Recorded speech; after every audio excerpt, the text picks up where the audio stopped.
영남권 신공항 입지를 결정하는 최종 발표가 당초 예정보다 다소 앞당겨질 전망인데 27일 정부와 관계기관에 따르면 국토교통부는 영남권 신공항 입지 등을 포함한 연구 용역 결과 발표를 다음 달 24일 이전에 하는 쪽으로 가닥을 잡았습니다.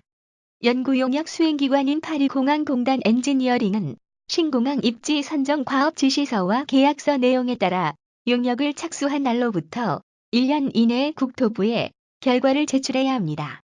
국토부는 용역 결과가 나오는 대로 최대한 빨리 발표한다는 방침이어서 계약 시한인 다음 달 24일 이전에 결과를 받아보고 발표까지 할 것으로 예상됩니다. 당초 발표 예정 시기는 다음 달 말께로 점쳐졌습니다. 또 국토부는 조사와 발표 과정에서의 공정성과 객관성 확보를 위해 용역 연구팀에 모두 일임한 상태이며 결과도 연구팀이 직접 공개할 예정입니다. 국토부는 과거와 달리 이번에는 최종 입지를 무조건 선정해 발표하기로 방침을 정한 것으로 보입니다. 결과 발표를 미루거나 사업 자체를 백지화하는 방안은 고려하지 않는 것으로 전해졌습니다.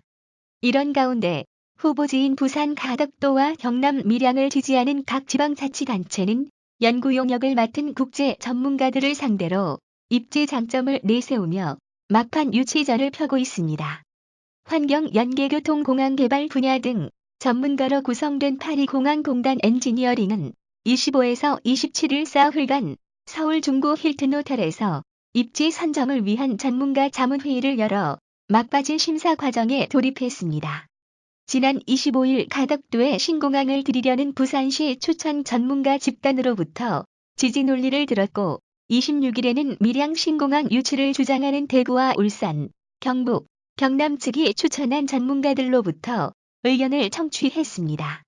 27일에는 영남권 지자체와 연고나 이해관계가 없는 중립적인 수도권 전문가들과 회의를 할 계획이며 파리공항공단 엔지니어링은 자문회의에서 평가 항목과 항목별 가중치, 배점 기준 등을 정하고 세부 심사를 거쳐 사업 타당성과 신공항 입지를 포함한 용역 결과를 발표하게 됩니다.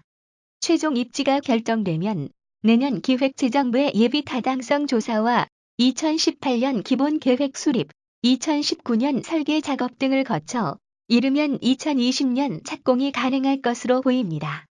국토부는 최종 발표 시점까지 보안 유지에 안간힘을 쓰고 있으며 사흘간 이어지는 전문가 자문회의는 모두 외부 비공개로 진행됩니다.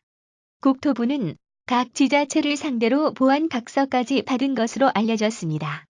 영남권 신공항 건설은 2003년 처음 논의됐으나 유치를 둘러싼 극심한 지역 갈등과 정치권 입김 등으로 2011년 한 차례 백지화됐습니다.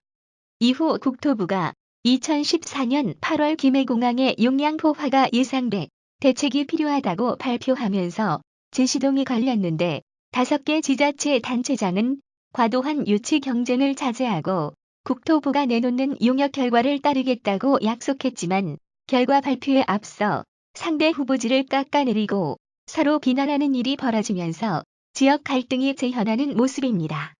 다만 입지 결과를 놓고도 한동안은 지자체 간 대립이 불가피할 것으로 예상되며 신공항 유치에 실패한 지역은 용역 결과를 수용하지 않은 채 조직적으로 반발할 가능성이 있습니다.